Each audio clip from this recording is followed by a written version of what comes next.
Today we're going to be looking at the Sony FS5 and we're going to learn how to properly go through and set it up to get it ready for your shoot. Let's get to it. So once you got your Sony FS5 on, first thing you want to do is figure out what frame rate you want to shoot at. So you're going to go into the menu, hit the menu button right here, and then you're going to scroll down to record out setting. Then you're going to go down to you're going to hit the scroll wheel, hit OK, then you're going to hit the record set. And through there's a file format menu. You hit the file format menu, and there's 3 file formats to choose from: XAVC, QFHD, XAVC HD, and AVC HD. So AVC HD is going to be like your standard, very basic settings for like 1080p at like a lower bit rate. Your XAVC HD is going to be your 1080p at higher bit rates, and then your XAVC QFHD is what you're going to use to shoot at 4K. So for this, let's just choose XAVC HD.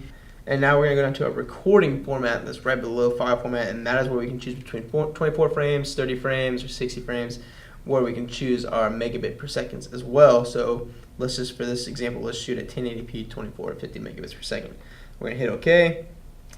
So after we've chosen our record format, you can see in this menu there's a few other tabs. One is a proxy record mode, and what that is, it'll record files at a lower quality, so when you're in the editing room you can edit a lot smoother and quicker, and then you can just file transfer and relink up the higher quality files that you originally shot on.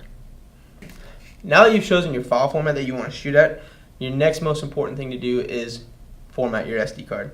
The reason why we choose the file format first before we format the SD card is because you're formatting the SD card to the file format that you've chosen. So to format your SD card, you're going to scroll to the bottom until you get to the System menu. You'll click on the System menu and you'll scroll all the way down until you find Media Format. Once you find Media Format, you click on your scroll wheel and you choose which card that you want to format. The FS5 holds 2 cards. So for this example, we're going to format memory card A. And you scroll down, it's going to process, and you hit OK. And then it takes just a few seconds for it to format. So now you got your memory card all formatted. Next thing you want to do is set your white balance, and to do that there's a toggle switch on the bottom here underneath white balance, and it's got B, A, and preset. So what we like to do is we like to keep it on preset, and you can hit the white balance button right above it, and it will change your white balance between 2 different presets that the camera has set in. So if you hit it and you see the Kelvin temperature come up in the bottom right, you can hit this front button on the camera and it will highlight the Kelvin, and you can use the scroll wheel to adjust the temperature to whatever temperature is appropriate to the setting that you're filming in. When working with ISO, this camera has 2 settings. It's either ISO or gain, and if you are on the camera and someone has switched it to gain, you'll see that where the ISO setting will be, it says dB. Gain and ISO are the exact same thing, just labeled differently. This camera's native ISO is 1000. It's pretty high, but that's just what it is. So in terms of shooting, what I recommend is that you leave the camera's native ISO at 1000. Don't adjust it, don't raise it or anything until you've got your setting lit, like everything how it needs to be. Adjust your ISO last. To adjust ISO, there's just another toggle switch on the side, and it's got low, medium, and high. Keep that sucker on low, keep it at 1000 until you have everything else adjusted, unless you need to use it as your last resort. Next thing to do is set up your exposure on your camera to get it all set, ready to shoot. So first we want to adjust our shutter speed. So the shutter speed needs to be 1 over double whatever your frame rate is. But in this camera, you just see a number kind of at the bottom, so just imagine that it's already 1 over whatever that number is. So we're shooting at 24 frames, and what we want to do is shoot at 48. So you're going to hit the shutter button on the side of your camera, and you're going to use the scroll wheel to get it to your corresponding frame rate that you need to be. So since we're shooting at 24, we want it to be at 48. After you've set your shutter speed, you're going to want to move on to your picture profile. And to do so, there is a button on the side of the camera labeled number 2, and above that it says picture profile. So what you're going to do is you're going to hit that picture profile button. And now, within all these picture profiles, there's a total of 9. Each one is preset to shoot a different profile. So your profiles from like 1 to 3 are going to be your more standard settings, basically like shooting with a DSLR.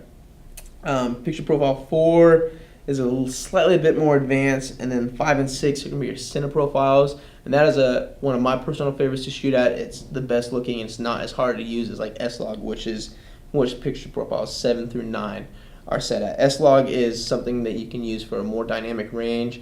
It's very finicky and tricky to use, so you really have to know what you're doing in terms of use that. But for this example, we're going to stick with picture profile 6, and within that setting is labeled Cine 4. So we're going to stick with the Cine 4 profile for this tutorial. Now that you have adjusted your white balance, your ISO set at 1000, you've adjusted your shutter speed, we're going to show you how to adjust your f-stop. So to do so, on the side, there's another scroll wheel up closer to the lens and the toggle switch labeled ND or iris. So if you're using an electronic lens like this one, you can utilize the iris switch to adjust your f-stop automatically. If you're using a cinema lens like one of the Rokinons, you'll adjust your f-stop manually on the camera. So to adjust the f-stop on this lens, you're going to switch it to iris, and then you use the scroll wheel to scroll up or down to put the corresponding f-stop that you want. So it's a little bright in here, so let's just set it at an f5. Okay, so we have our f-stop set at 5, but say you want to lower it down to like a 2.8 or something, and when you turn it down to 2.8, your shot is just super overexposed, and you're like, man, I want that shot depth of field, but I can't keep it at 2.8 because it's too bright. Well, lucky for you, the FS5 has built-in ND filters, and to use those, you would flick your toggle switch up to ND, from iris to ND, and there is a little silver toggle here that you can adjust with 3 different presets, and that's how you can cycle through each ND. But there's also a switch on the side called preset and variable. If you have a switch to preset, that's when it uses all 3 different presets. If you have it on variable, you can use the scroll wheel to really fine tune where you want your ND filter to be.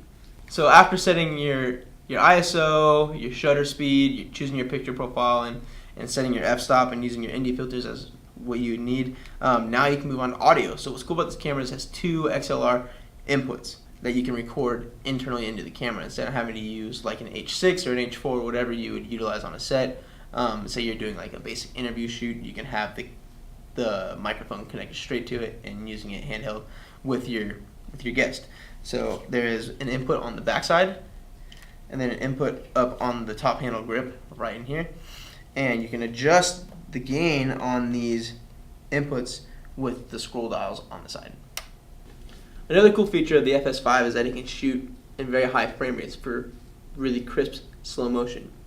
So to get the camera set to go shoot in slow motion at those high frame rates, you look at the side, there's the number 1 button that says S and Q. So if you click on that, that turns on your slow motion, and that will allow you to shoot your 1080 at 60 frames. And if you click it again, it'll turn on super slow motion, and through there you can choose up to a bunch of different variable frame rates. So if you hold down the S and Q button after you're in the super slow motion menu, you can scroll up to 960 frames from 120 frames.